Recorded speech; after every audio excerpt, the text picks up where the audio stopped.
let's just get started. I'm going to go through each team that I think is that I watched and kind of what I thought of them throughout the game and like where I think they can end up in the future. So it's actually 15 teams, which is pretty good. Still the same thing. But we're going to start at the top and who I think the best teams are. I did not get to see the Oklahoma City Thunder, who is one of the teams that have really stood out throughout the whole year.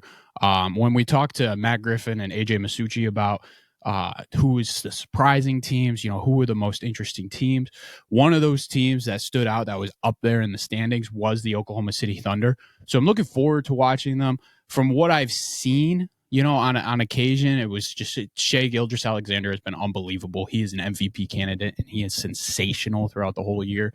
Josh Giddey, another fantastic role player that's really helped him out. Jalen Williams is one of the best two-way players in the league. He would be on the players I like list that I'm doing and that I'll be doing on Wednesday. But all those guys, they just really fit together. Mark Dagnall has given them a really great identity, and they figured out stuff, even with Chet Holmgren being their only big.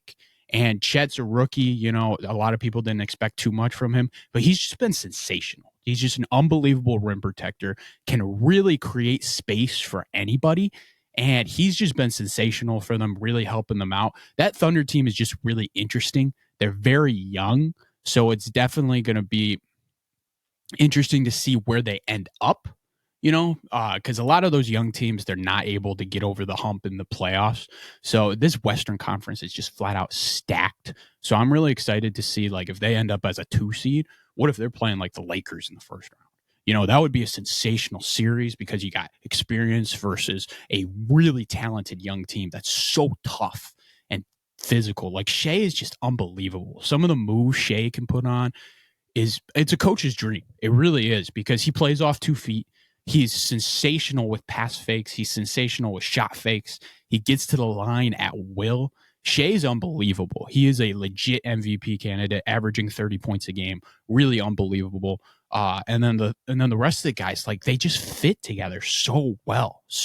I mean, they've created an unbelievable team. A lot of people didn't expect them to be this early, because the Thunder have the most first round picks in the NBA. So they were off to a, rebuilding thing. And a lot of people thought it was just going to be, hey, they're going to be meh for a while and probably not up there at the top, but they've been sensational. So Oklahoma City has done a fantastic job. I want to watch them more before I rank them in the West, but they're a very talented team, and I like what they're doing.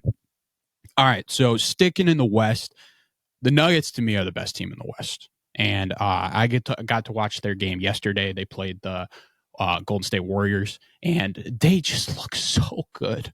Nikola Jokic, man, is unbelievable, and it's just ridiculous. It's flat out ridiculous. Some of the passes he throws is insane. Like, I turn on the game and I'm like, oh gosh, I'm really excited to see this. Curry's been playing out of his mind. Jokic is just unbelievable. Jokic gets it at the top of the key right away and throws a little lofty-do pass, like right over the top of his head, and it's right on the money. Easy bucket right away. And I'm just going to share with you guys the numbers from this last game, because these numbers are just flat out ridiculous. Ridiculous. He had 32 points, 16 rebounds, 16 assists. In the games before, I believe, I'm doing this off the top of my head, so that could be wrong, but it was 28 points, 15 rebounds, 16 assists the game before. And then he had a 22, 19, and 15 game where he shot 100% from the field. 100% from the field. That's just flat out insane. Insane. And that first triple-double, I think it was 22, 19, and 15 against the Wizards, where he shot 100%. That made it so he had a triple-double against all 30 teams. Every single team that he's played, he's had a triple-double against. That's just ridiculous. Absolutely ridiculous. He's clearly, to me, the MVP favorite again. And, in the past, like, A lot of people had talks about like who was better, Jokic, Embiid, blah blah blah. I'm not going to talk about that too much because it's not really a conversation anymore. Nikola Jokic is better. But the reason why Jokic is so talented is because of how much he moves the ball. Like the Nuggets get him the ball every single drive. Like every single time that they have an offensive possession, Jokic touches the ball in the high post, or he touches the ball at the top of the key, or he touches the ball somewhere else. But the thing that's so impressive about Nikola Jokic is he touches it and then he gives it right back. You know, you'll see a dribble handoff. You'll see Jamal Murray come off of a down screen over into a handoff from Jokic, and Jamal Murray hitting the three. Murray had a good game in this one too. I think he had like 25 points. But you know, like just people get so much better when Jokic is around. It's really just incredible to watch. Incredible to watch. Aaron Gordon is such a better player because Nikola Jokic is on the floor. And I talked a lot about this last year, and I think I had that Jokic reel or something that I talked about, like just how special he is. AJ and I talked about it, and he's just unbelievable to watch. Like so much fun every single time. And the Nuggets really controlled this one throughout. Steph Curry didn't really shoot the ball well. Klay Thompson had a really good first half where he was firing on all cylinders. And then that second half, the Nuggets adjusted and really defended. And the thing about the Nuggets is like they're clearly one of the top 5 offenses in the league. They're always one of the top 5 offenses in the league. They play great two-man basketball with Jokic and Murray, which is just impossible to stop. And then on the defensive end, they're just good enough. Like the loss of Bruce Brown, a lot of people thought it was going to be really tough to, gauge that because he was one of their best perimeter defenders. KCP is unbelievable on defense. KCP made it so tough for Steph Curry to get comfortable at all. Steph really struggled to get comfortable. He was 1 of 10 from three-point land. And I'll talk about Golden State in a little bit, but like Steph's been on a tear, flat out tear. He's shooting the ball out of his mind. And in the broadcast, they talked about how his shooting coach has never seen Steph shoot it better. But KCP was able to get in his head completely. Like KCP is an unbelievable defender, one of the toughest perimeter defenders, which is great for the Nuggets to have. Another guy off the bench that is great is Christian Braun. Christian Braun is incredible. I think it's Christian Brown. I don't know, whatever. But Christian Brown's incredible, man. Like he comes in and brings so much energy, which is great for the Nuggets because it's another guard that's switchable, that can shoot a little bit, that can do the things that are necessary to win basketball games. And that's what you need. That's what you need. It's the truth. And to me, the Nuggets are a really special team. They're going to be back in that finals conversation, 100%. I think they're a clear Western Conference Finals lock. I'm going to say that on the podcast now. I think they're clearly a Western Conference Finals lock just because of how special Jokic is, how special the rest of the offense can be around him. I really think they're just going to be a tough out for anybody. And with the size too, like they're tough, man. They're tough. I'm really excited to see the Nuggets moving forward. They're in that top echelon of the West. I'm going to go through those top 4 teams just to start. So let's switch over to the Clippers, who I would have as I haven't put the Thunder in the standing yet just because I haven't watched them yet. I watched 2 Clippers games. So I'm putting the Clippers as my second best team. They lost last night to the Sacramento Kings. Yep, Sacramento. Duh. And that was a good game. That was a pretty good game. I watched the first half of that game. It was on late, but that was a really good game. I watched one game with Kawhi in, and I watched one game with Paul George in, because Paul George played in, I think it was February 15th. They played the Warriors first, and they beat the Warriors 130 to 125. Kawhi was out in this one, and they were able to withstand a monster game from Curry. Curry had 41 and was just flowing. Curry and Pozemski were absolutely going crazy, and it's tough. Again, when Steph's going, like it's really tough to be able to keep going. But a guy that really stood out to me on this Clippers team is Norman Powell. Norman Powell hit so many threes in this game to really give them the edge. And James Harden in this game was just incredible. I do a little ranking type thing where like I give who was the player of the game, who played really efficient basketball. if you get like 12 plus assists, I give you a ranking system, like a credit. Like I give you points for how things do. That's kind of how I'd like to evaluate players. And it's also eye tests. So it's really just like who I think deserved a point for a game. And to me, like if you get a point per game, and this is just a ranking system that I have, it helps me evaluate players. And Harden to me was fantastic. He was the player of the game. Perfect efficiency. And then I gave Norman Powell perfect efficiency because he was, hitting shots, big clutch threes. Paul George was playing great defense, even though he didn't shoot well. He was on it defensively, really, working his hardest to create plays, and that Clippers team, they're tough. They're really tough. They got a lot of good wings. Kawhi's playing out of his mind basketball. He's averaging like 26 points. He's looking like the old Kawhi that we knew. He's shooting the ball really well, playing Kawhi level defense. In this last game against the Kings where they lost, he had 4 steals and was just all over the place. So I gave him great efficiency, even though he didn't shoot the ball well. Really, nobody on the Clippers played well last night. But the Clippers just got a lot of guys that make it tough. Like Harden's playing good basketball with this team. They started out really meh. And I didn't talk about the Clippers much because it was football season and the fact that I didn't know what to expect. Like they started out 0-5 with James Harden, and a lot of people were against the trade. I think I was against the trade too, to be honest. I didn't know. James Harden is a tough guy to talk about on a daily basis, because you just don't know. You don't know. But right now, he's fitting in really well with this team. And this Clippers team is tough. Like last night, they didn't hit shots. And that happens to everybody in the NBA. So it didn't really change my opinion on them at all. They didn't have Paul George. They didn't hit shots very much. Norman Powell came in, did solid. I think he's a fantastic bench player, one of the best bench players in the league. Russell Westbrook comes in off the bench, gives a lot of energy.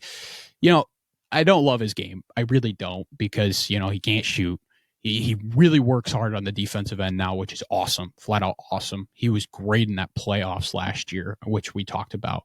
And, to me, this Clippers team really has high potential, but they have to be healthy. They have to, 100%. There's no way that if one of their stars get hurt, there's no way that they make the NBA Finals because they're just not good enough. And I've seen 2 games where they haven't had one of their stars, and it's been 2 really close games against the 2 of the most talented teams in the West. And I mean, I don't even know if this Kings game was really close because De'Aaron Fox dominated this game. Domantas Sabonis dominated this game. So, to me, if the Clippers want to get out of the Western Conference, they have to all be healthy and things have to match up well with them. Because I don't know if they match up great with the Nuggets because they don't have much size. Zubac would have to have a monster series, which Zubac has been playing well. He played well again in this Kings game. But they would really struggle, I think, with a guy like Jokic. They have struggled with the Nuggets in the past. If you remember that bubble series, the Nuggets pretty much dominated them and came back and won that series. So I think the Nuggets would be a tough matchup for them. And then looking at the rest of the West, like I feel like they would match up solid with the Timberwolves, but it's hard to say. It's really hard to say. If I'm trying to picture where the Clippers are going to end up, they have to be healthy in order for them to make the Western Conference Finals. And if they're not healthy, I don't see them getting past the second round. I really don't. So that's kind of my take on the Clippers in that aspect. All right. Last top West seed that I kind of followed was the Timberwolves. And I only watched one of their games. It was I think it was a Friday night against the Bucks. Yeah, that sounds right. But the Bucks beat them in this game. Timberwolves are good. They are really, really good. Like their bigs are just unbelievable, man. Rudy Gobert was great in this game. He had like 18 rebounds and really dominated throughout the whole game. Was just sensational. And then Karl Anthony Towns shot the ball really well. He's a really good shooter. The thing about Towns is, and it's always been his problem, is the defensive end. The defensive end has been a real struggle for him for a long time. And it's definitely going to be something that's going to be exploited in the playoffs. It just is. And I think Chris Finch does a good job of putting him in solid positions because their defense efficiency is awesome at first. It's great. And they got great defenders. Jaden McDaniels is probably the best perimeter defender in the NBA, which is just sensational. Anthony Edwards, when his mind is on defense, he can lock up anybody, and he looks like one of the best perimeter defenders as well. Mike Conley has always been a great defender. He slowed down a little bit. It's truth. That's what happens when you're 34, 35. He just got an extension too, which is great for him. He's an awesome guy. But like I think the one glaring guy that people will attack in the playoffs is Towns. And I think it's pretty clear. But the thing with Towns is if his shot's going and if he's scoring at a high level, then you got to play him. He's just an unbelievable talent. The man had 60. What was it? 2 months ago. The thing about the Timberwolves that is a little bit of a problem is maturity. It is because they're a very, very young team. And, they struggle with that maturity aspect. When Towns had 60, they were trying so hard to get Towns to 70 points because a lot of people were trying to get 70 points, and then they lost the game. They were up by like 15 and blew the lead to, I can't remember which team it was, but they blew the lead and ended up losing the game. And that's something you just can't have. Winning is the most important thing. I think Anthony Edwards, talking about Anthony Edwards, I have always been a little bit off with him because I didn't think he was going to be this. I didn't think he was going to be that good. I didn't understand why he was the first overall pick, but it's just the talent level. The talent level, he's ridiculous. Like in this game, the Bucks were winning by like 8 points with 1 minute left. And then Anthony Edwards hits a big three, a 5-point game. And you're like, okay, he's padding his stats, blah, blah, blah, blah, blah. No, but then he hits another one. And then he hit another one. Like he hit 3 straight threes in a game where he just did not look good. He didn't. But he still had 28, 9, 5. And it, to me, was probably the best player the Timberwolves had and kept them in the game. And I was just like, geez, like this is a bad game for him. Like he's a really, really good player. And it's someone I was clearly wrong on in my draft process. And, I don't know if I'm going to forgive myself for that, because he's just such a sensational player. A lot of people question his psyche. Did he really love the game? And that's something I don't like when people question that. And he loves the game. He loves the game completely. And he's just a guy that works really, really hard. He's a fantastic scorer, unbelievable scorer. And we saw it in that playoff series against Denver last year. Thing with the Timberwolves is I do think that they match up well with Denver. And this is what a lot of people have said, a lot of podcasts I listen to, Nate Duncan, Bill Simmons, Ryan Russillo, they've talked about how that Timberwolves series was actually pretty tough for Denver. And a lot of people don't really know that just because Denver 1-5, it's on the West Coast. It's a 10 o'clock game. To be honest, I didn't watch that series much last year. But, Denver gave it was some tough wins for Denver. And, Minnesota's bigs made it tough for Jokic. Jokic was still able to kind of have his way numbers wise. But if you watch it, they were really physical with Jokic. They made it tough for him to get his passes. And the one game that they won, Jokic had 45 points. And it was because they were taking away his passing lanes and making him score. And nobody else on the Nuggets could score. And the Timberwolves did a great job of doing that. But the thing is I talk about it a lot, how the Lakers made it actually a very competitive series. It was a very competitive sweep. But the thing is, the Lakers didn't win a game. Timberwolves won a game. This Timberwolves team figured something out near the end of the season last year. And a lot of people didn't see this Timberwolves run because we saw last year they were just off. Something didn't click throughout the whole year. But then halfway through, it did click. And it's come out now that Rudy Gobert was dealing with a lot of injuries last year, which made it really difficult, but he was still playing through it. And, it made it really difficult to evaluate this team in completeness. So Anthony Edwards is this is who we were. We just couldn't really show it because we were injured last year. And it's really impressive because this team's awesome. I talked about all those players, McDaniels, all those guys that are just really talented throughout the whole lineup. And they can really create stuff. They're a very difficult team. they played the Bucks strong, and I thought the Bucks played really well. The Bucks didn't have Middleton in this game. They haven't had Middleton for a while, but I thought they played the Bucks really strong, and it was a really competitive game. To me, with the Timberwolves, if I'm looking for the future, I think they can be a conference finals team. I do. The West is tough, because I'm saying this about pretty much every team I've talked about can be a Western Conference Finals team. It's just who they're going to play.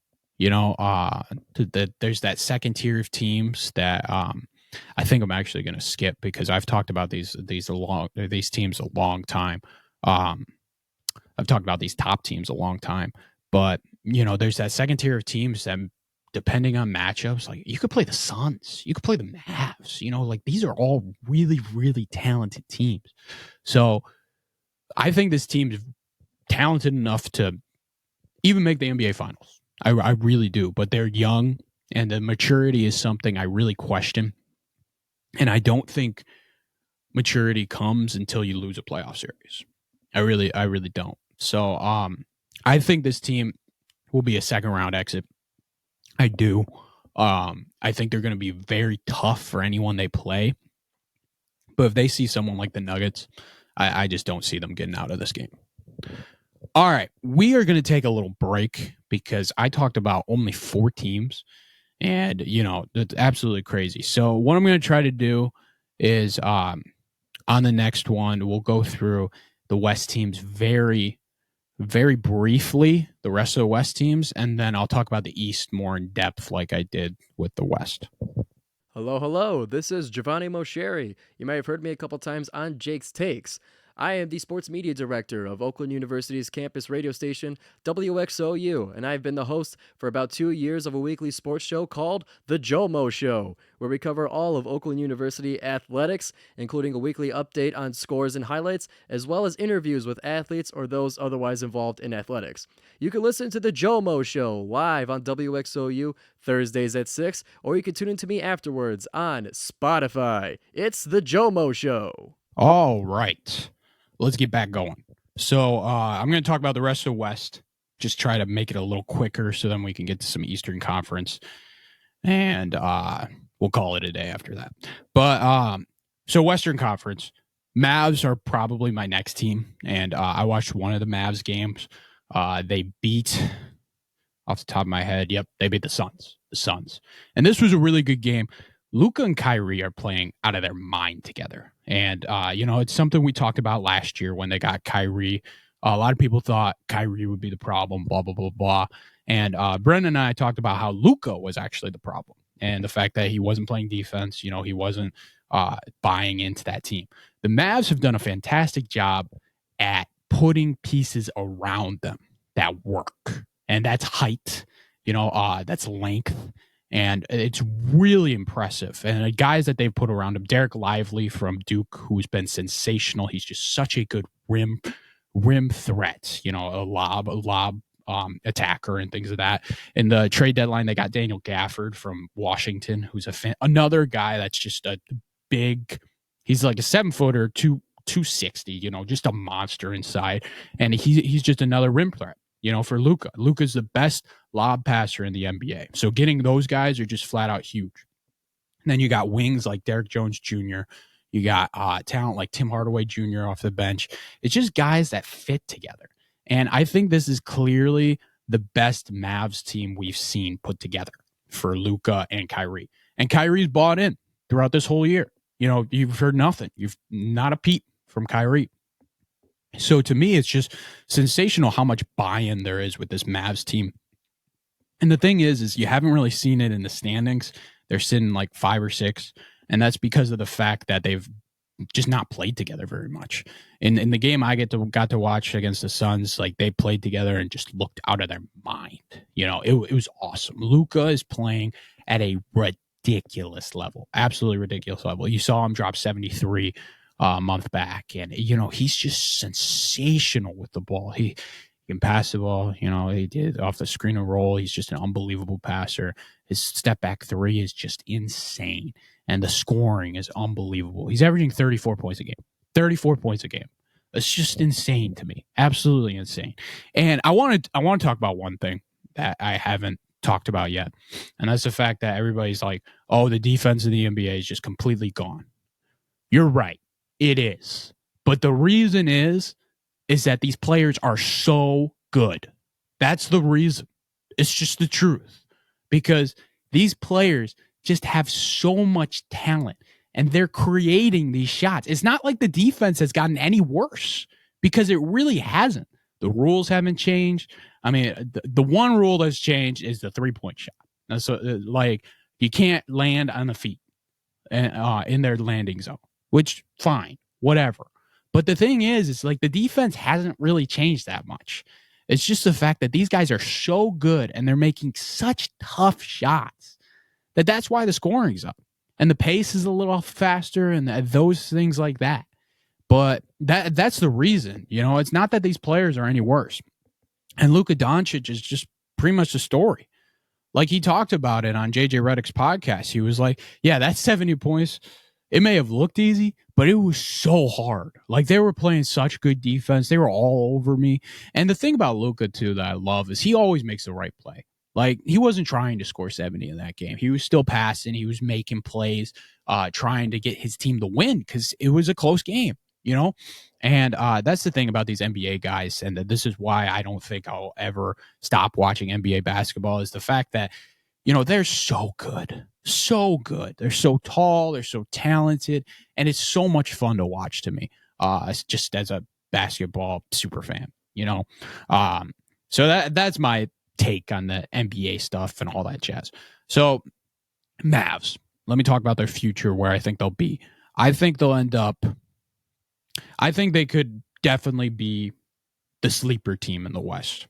This would be my sleeper pick to make it out. And that's just because they have the talent to do it in Luka and Kyrie.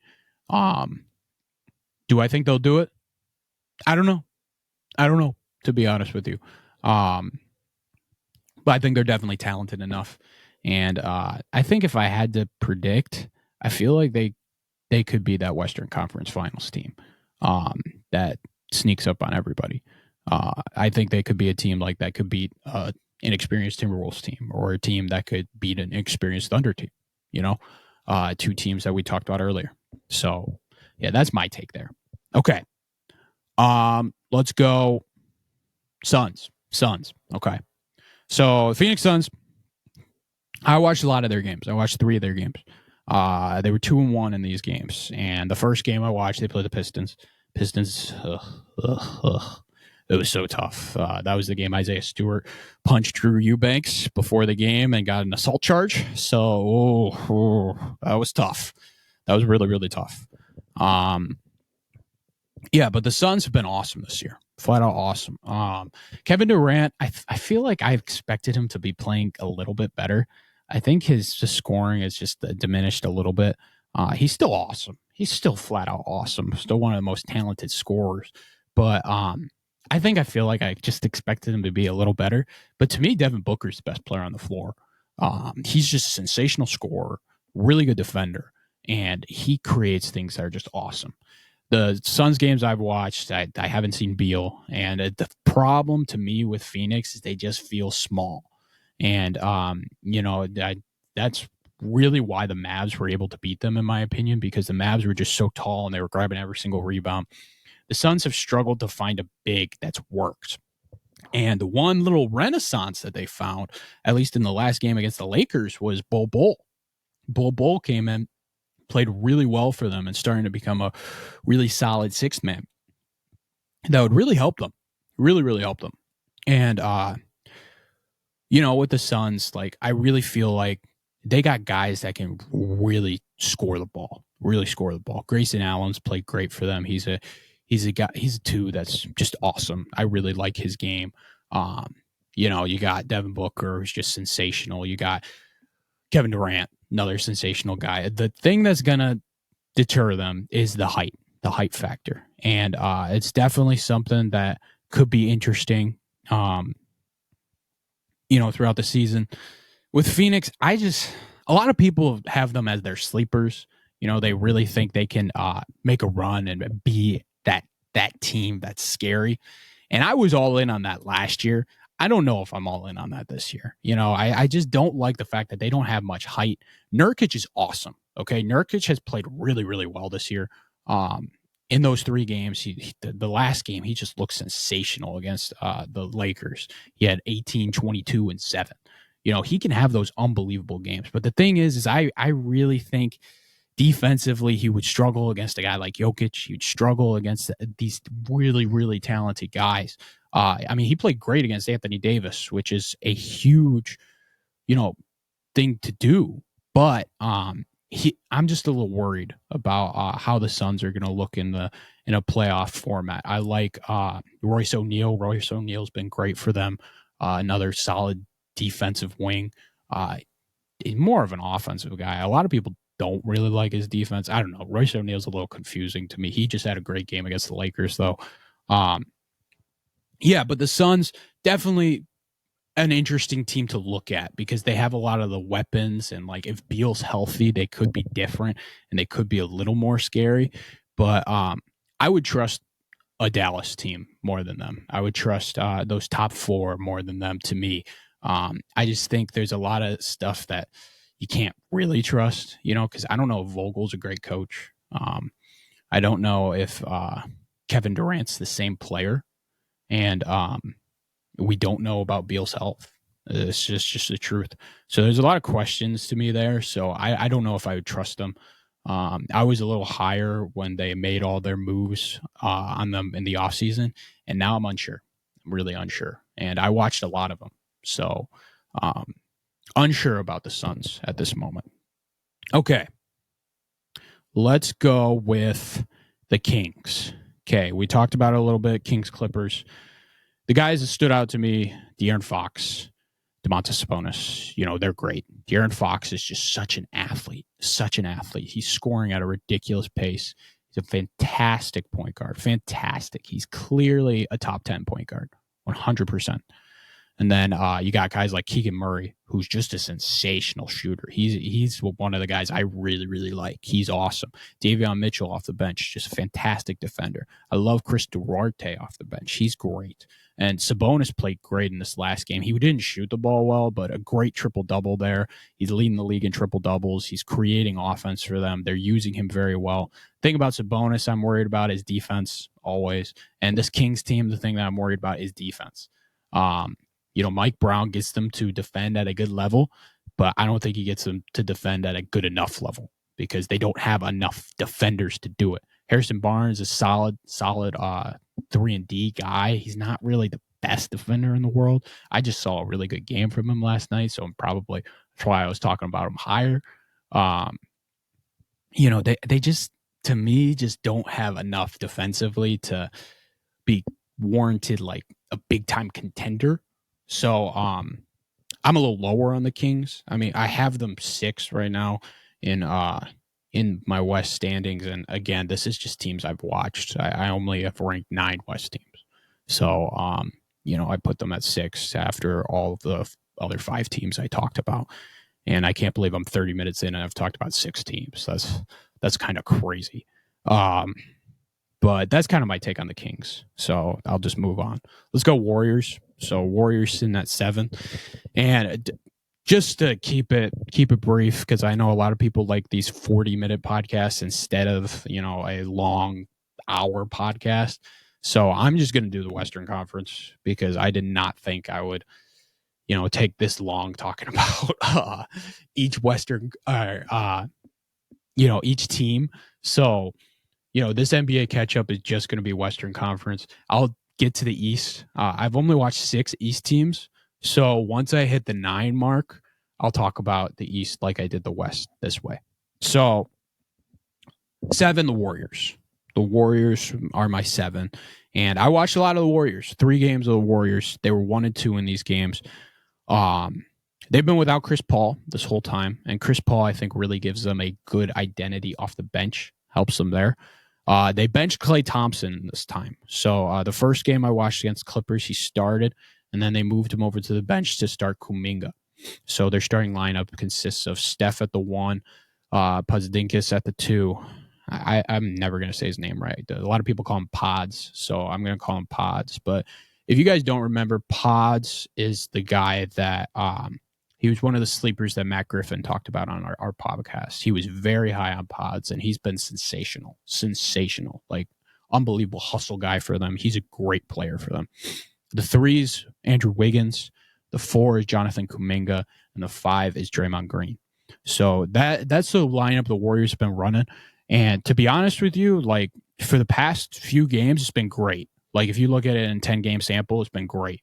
They're very switchable. Draymond Green's playing at a great defensive level. That's helped them a lot. Kuminga's been solid.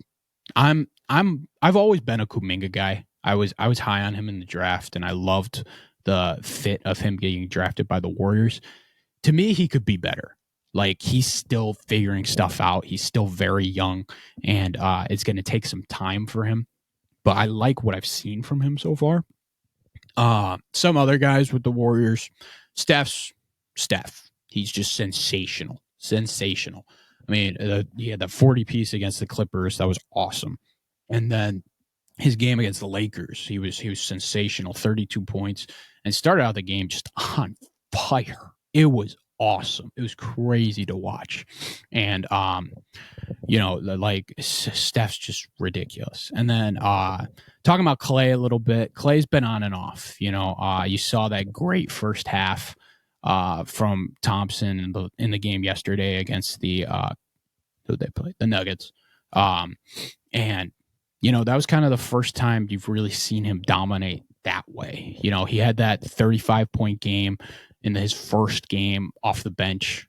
I think it's the game right before the All-Star break. I don't remember who they played. I didn't watch that game, but he had just a sensational game, and it was on a back-to-back. So, he's been solid. And the thing with Clay is he just looks so slow on defense. He's not the same defensively, which really hurts. You talk about Klay Thompson because you're just so used to him being able to guard that best player to, be a great defender along with being one of the best shooters in the league, probably second to Steph.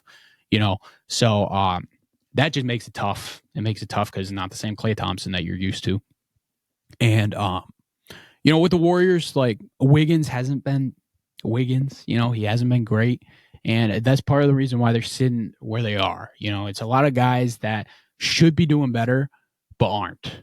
And Steph's being Steph. He's doing his due diligence, but to me, this Warriors team just doesn't have enough to warrant a big run that like they had 2 years ago. And a lot of people are like, oh, but they're playing so much better. They're doing things differently. Things are starting to come together.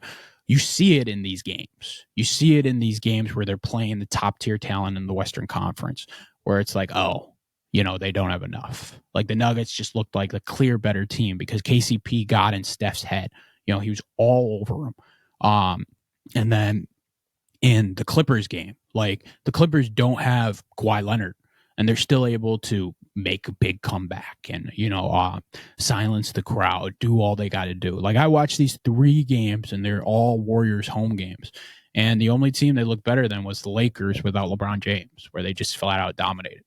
And the Lakers are a completely different team with LeBron James. And we'll get to the Lakers in a second. But, just the Warriors didn't impress me. And again, they played the 2 best teams in the Western Conference to me, Nuggets and Clippers. So, they're going to be a very difficult out for anybody. Like if they are playing the Timberwolves or the Thunder, like that's tough. Like that'll be really tough for the Timberwolves or the Thunder. But I just don't think that Steph has enough to get this team to the next level. And that's just my take right now. It could completely change. Things could be different, but that's my take right now. So there's that. And now we got 2 more teams to talk about. So Lakers. Okay. Lakers, I watched 2 games. They were 0-2. Lost to the Suns yesterday, and that was a game with LeBron. LeBron looked awesome. I mean, so good. He shot the ball lights out. Yeah, he had 12 assists. He was diamond all over the place. Had like 9 rebounds. He was all over the place offensively. And defensively, meh. And that's just because of the fact that LeBron's 39 now, and you can't really expect him to be that same active level defender. You might be able to expect him to do it one game in the playoffs, but he's just not that anymore. But the thing is it's just so incredible to watch him at 39 and he's still doing this. I'm not taking it for granted. That was an awesome game. It was so much fun to watch. Um, the Lakers to me, like, they're very talented, and the weird thing is that they've been very healthy this year, and they're still sitting at like an 8 seed. D'Angelo Russell's been playing out of his mind, like fantastic basketball. Anthony Davis has been playing the best basketball he's played in a long time, and LeBron's been playing great. But the thing is they're still sitting at like that 9 seed. I think they're 10 seed now in the Western Conference, and not looking great. Not looking great. And that's just because of the fact that the West is so stacked right now. So stacked. And it's because of the fact that the Lakers, it's like the rest of the team just isn't really flowing. And they're sitting at like 23rd in offense. And it's because of the fact that there's really no movement. There's really no creation. LeBron's not the same in the fact that he's more willing to just stand. And the difference between watching like the top offenses and maybe the bottom tier offenses is there's so much more movement in the top offenses. Like you see Golden State, Steph's moving all over the place. You see Denver, they're always moving because they know Jokic is looking for them. And it's even the same with the Clippers. Like they have the best ISO scorers, but the thing is like Ty Lue's still having them, screen down, get them moving, and like to create a mid range shot for Kawhi or to create a pick and roll opportunity for James Harden. To create a stagnant set, they use movement. And even with the Timberwolves, like there's movement there too. Trying to get shooters open and things of that nature. Like I've always found in those top tier offenses that there's movement, and to me, just there's with LeBron and this Lakers run. I mean, you saw it more in 2020. I felt there was more movement, but other than that 2020 year, there just hasn't been movement in that offense. And to me, I'm a big proponent of you got to move. You got to everybody. If you're moving on offense, it creates so many open looks, and that's why I loved the Nuggets. I love the Nuggets forever, and I've gone away from them more because I don't like being like a complete excuse my language, but asshole about like just talking about one team and how I called it and all blah blah blah all that. I'll do it for fun sometimes, but I don't love doing that. And to me, like just the Lakers just don't move enough. I just don't see them creating enough offense to be a team that uh beats a team like the Thunder or the Timberwolves. So to me, I feel like the Lakers either don't make it out of the play-in or they make it to the playoffs and they just don't have enough to beat a team in the first round. That's my take on the Lakers. I just don't think they have enough. And a lot of people will talk about, oh, LeBron might leave, blah, blah, blah. To be honest, like I care a little bit because he's the best player we've seen in the generation, but it doesn't really matter to me too much. It really doesn't. So, all right, last team, and this one will be brief. It's the Memphis Grizzlies. I watched their game against the Milwaukee Bucks, and they actually beat the Bucks. A lot of guys I like on this team. Gigi Jackson is awesome. Okay, and he's probably going to be in the players I like segment we're doing Wednesday. I'll talk about him a little bit more in depth. I really like Gigi Jackson. I like Zaire Williams on that team. They have wings that are just interesting and fun to watch. They didn't have Ja. He's out the whole season. He got hurt in practice, and a lot of people think it could be really, really serious, which absolutely stinks for the Grizzlies because the Grizzlies started out the season, Ja was suspended. They weren't doing great at all. And then when Ja came back, they were playing really, really well. Jaren Jackson looked good. Marcus Smart looked good. And people were like, whoa, can this team like come back and make the playoffs? Like that would be sensational, because they started out so slow. And then, Ja got hurt and it completely went haywire again. So they're near the bottom of the West. I feel bad for the Grizzlies. I do, because Taylor Jenkins is a great coach. I love some of the stuff he does, and just the fact that they don't have Ja, it's tough because Ja's such a sensational player. He really, really is. So, tough for the Grizzlies. But that's kind of my takes. Those are my takes. The Western Conference of the NBA.